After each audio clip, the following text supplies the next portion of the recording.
I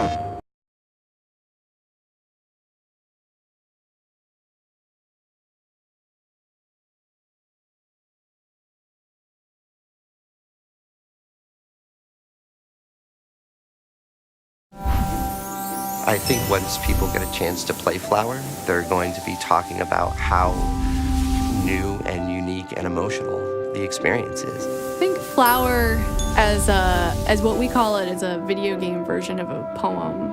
I think asks something different of the player.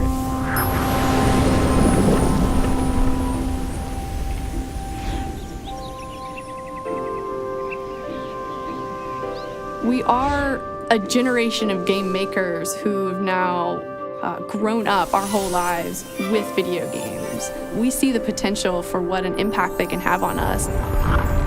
With that game company, we start our ideas with an emotion of how we want the player to feel. And then we bring in the engine, the art direction, the music, and everything, and the interaction, what the player's doing in the game together to try and set that tone. The concept of Flower started with Genova Chen, who's the creative director. His inspirations from moving from Shanghai, China to Los Angeles and growing up in this extremely urban environment and moving to a relatively more rural one. The contrast between the bustle of a city and the serenity of nature. When we start off on a concept, we just make lots and lots of little teeny prototypes of different ideas and different things we could possibly use to try and see if it will work, because it's all experimental at that stage. The current gameplay kind of came from this one bug. All of a sudden, just these petals from the flowers were bouncing through the air. We just got an immediate emotional reaction to it. And so we said, that's where we got to go.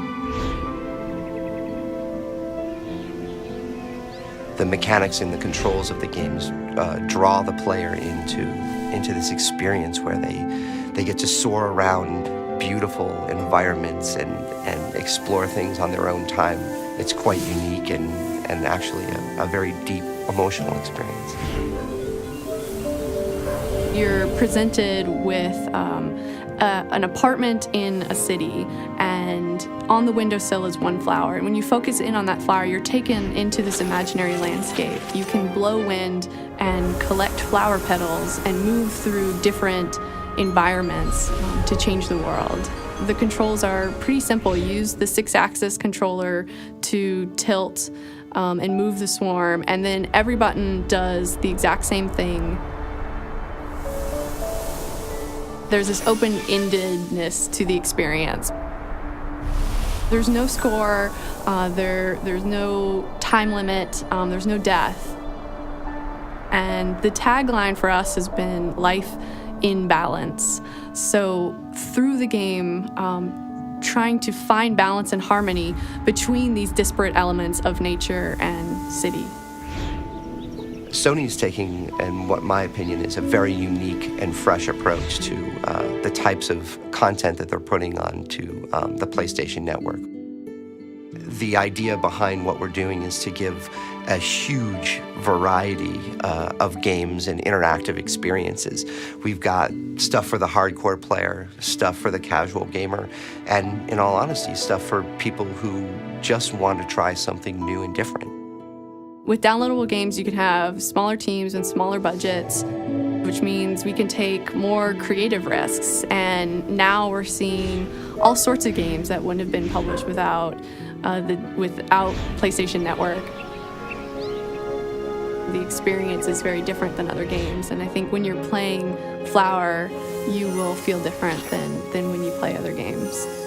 I think we're breaking down barriers that people for a long time have been maybe a little leery to go near.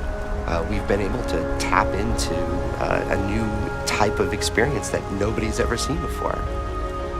We're continuing to try and create games that express unique emotions and hopefully push the boundaries of what we think games can do.